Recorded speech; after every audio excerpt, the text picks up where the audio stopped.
Hi guys, welcome back to Marvel Contest of Champions. Sort of. We're on Marvel Contest of Champions Chocus's YouTube. Yes, he has a YouTube account, finally, after, I'd say, months of bending his arm.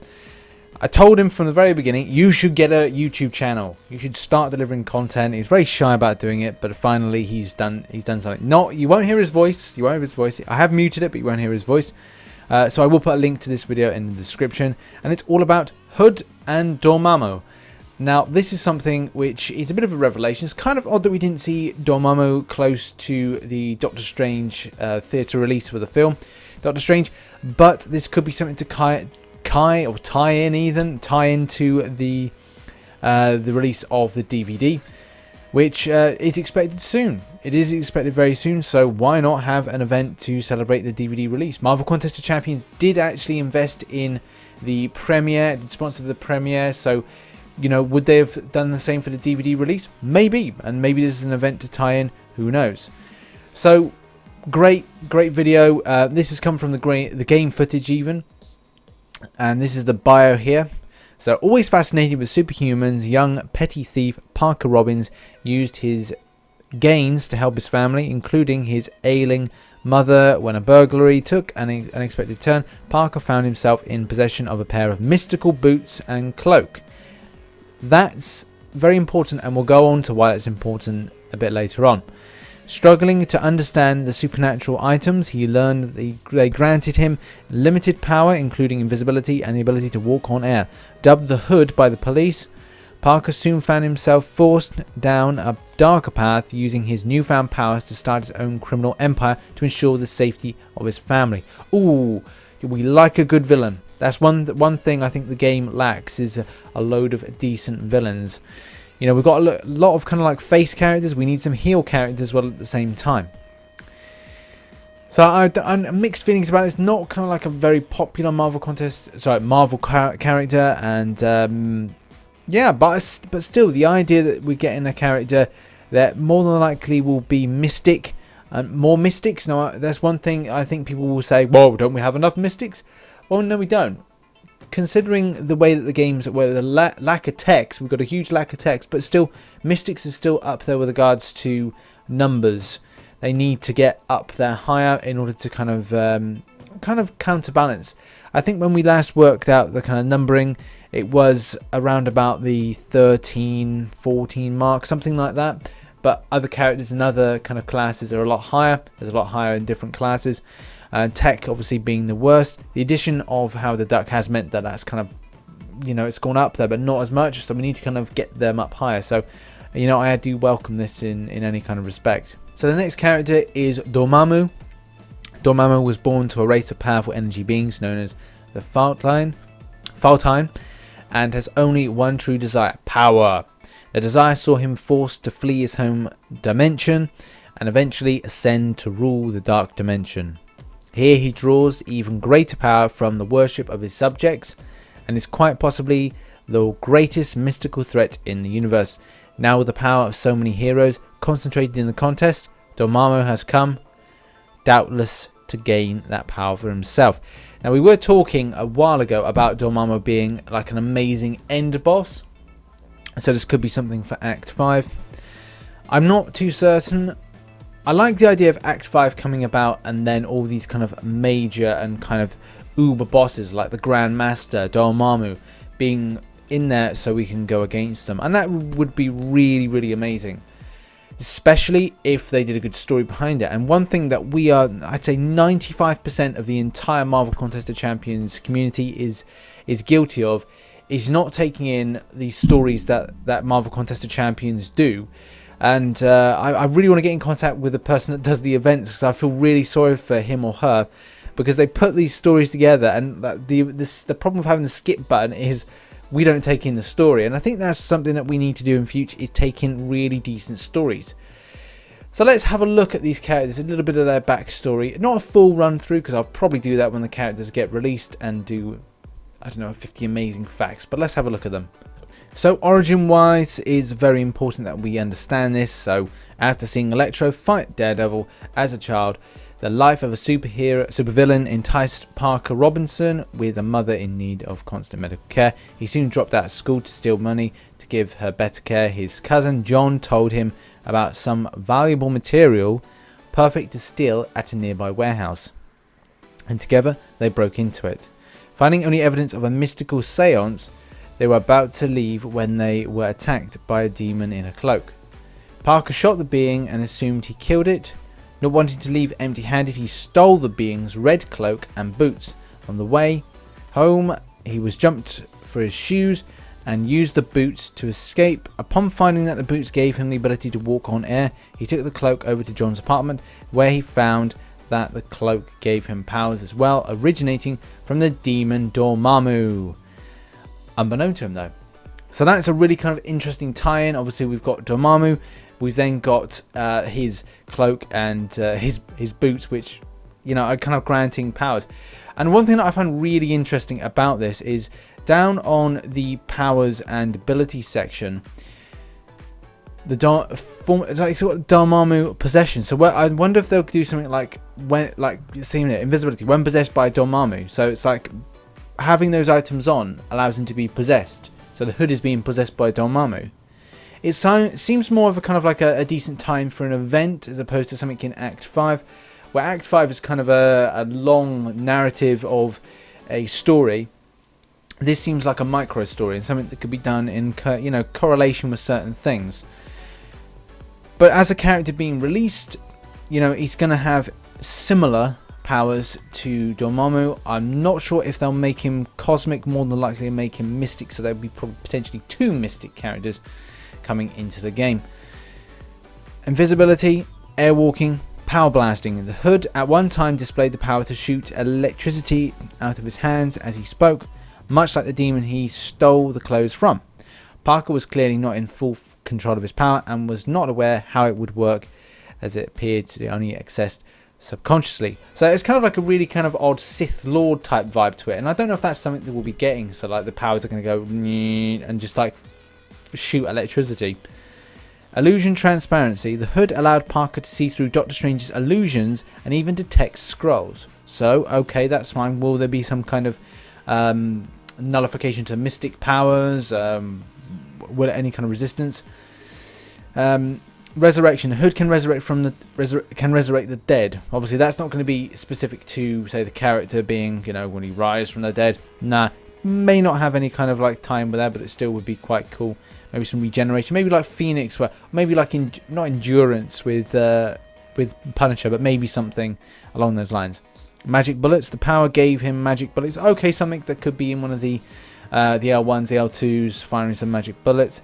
Abilities. While he doesn't possess classical training. Piano player. Right. Okay. Great. So he's gonna tickle the ivories in order to take out the enemies. Okay. Strength level. Normal level. When he had the power gem. So at one point he had the power gem. Okay. He possessed enough strength to knock out Red Hulk.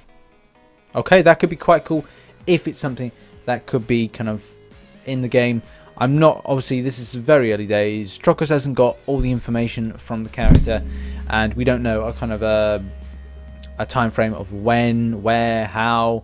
There's loads of other different characters that are coming in. We're still yet to see stuff that's going on for the next couple of months.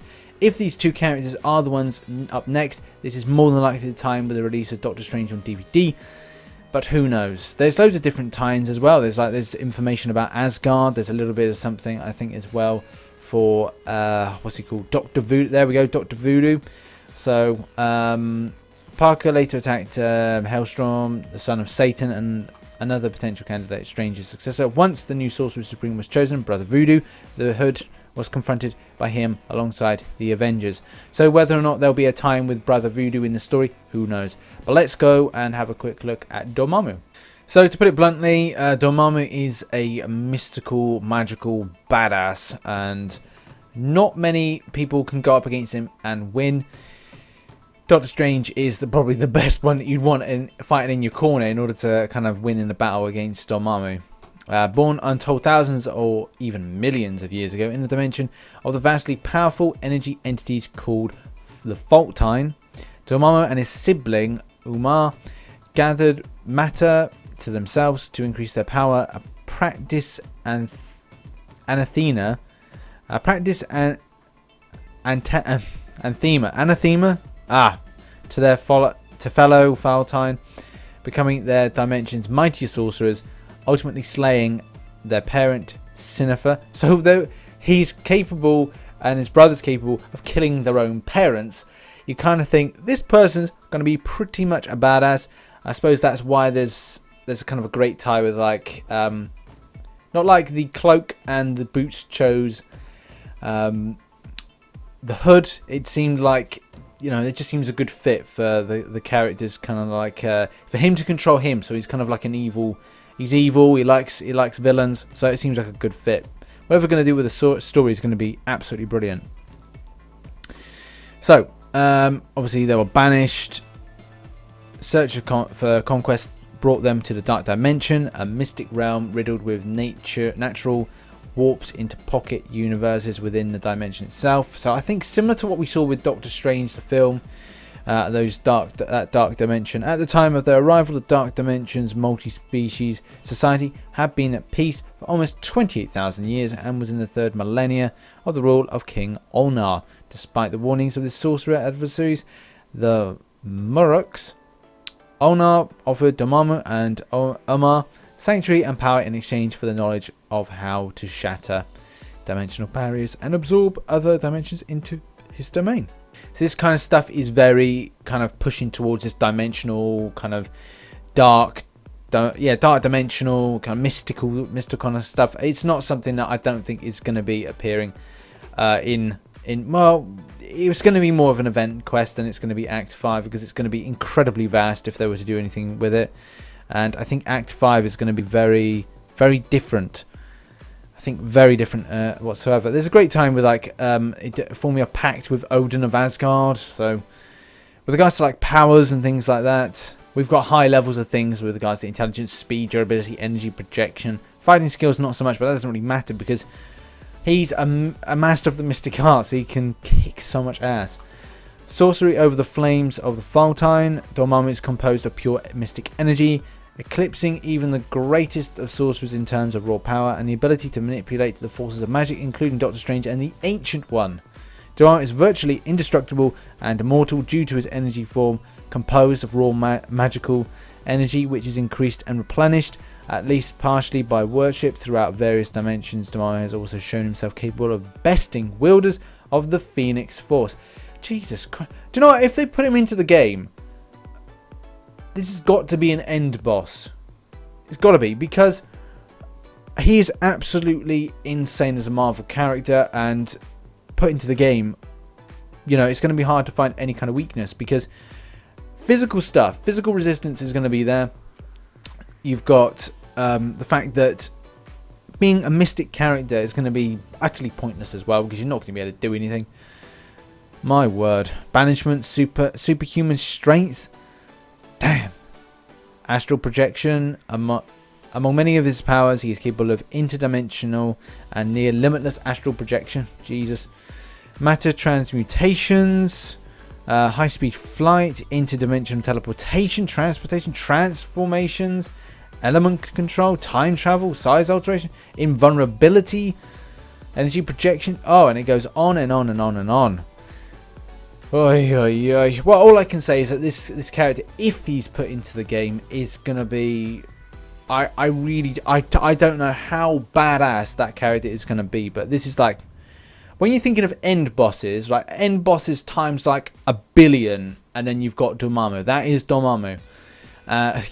Parker Robinson, who's the Hood, is the one that's going to be the one that, oh yes, because I can bleed that one. This one, in theory, I shouldn't be able to bleed whatsoever. I'm talking like full immunities. I'm talking everything. You're not even going to lay a scratch on this guy. That's what Dormammu should be if he's put into the game. And I don't really know what to say. I'd like him to be, like, hold true to being a completely badass character, in that he's going to be pretty much unbeatable. But at the same time, obviously, we do need to beat him. That's the honesty of the matter. I just hope that they don't make him piss weak, and then we've got a problem, because then it's not it's not even close to authenticity. It's just this kind of like the same thing. The same argument could be said with Phoenix, because Phoenix isn't as bad, or Dark Phoenix, or the Phoenix, or whatever. She's not as badass as she should be. So hopefully they get this right, because it could go very bad. But anyway, I'm really happy to see this, these two new characters, and the kind of link between them, and what story they're going to do, and whether or not it's going to be for the DVD release of Doctor Strange or for Event Quest. So anyway, let me know in the comments below, what is your thoughts on these two characters? Happy to see them? Not happy to see them? Thoughts on Dormammu? Should he be as badass as we should expect? And yeah, just round off. Anyway, I've been RichTheMan. If you enjoyed this video, please hit that like button. If you want to follow me for more Marvel Contest of Champions videos, then please hit that subscribe button. I do also cover comic book history as well, and I'll be doing some videos on that under the new format coming soon. But anyway, follow me on social media, link is in the description, and as always, I shall catch you on the flip side. Bye bye.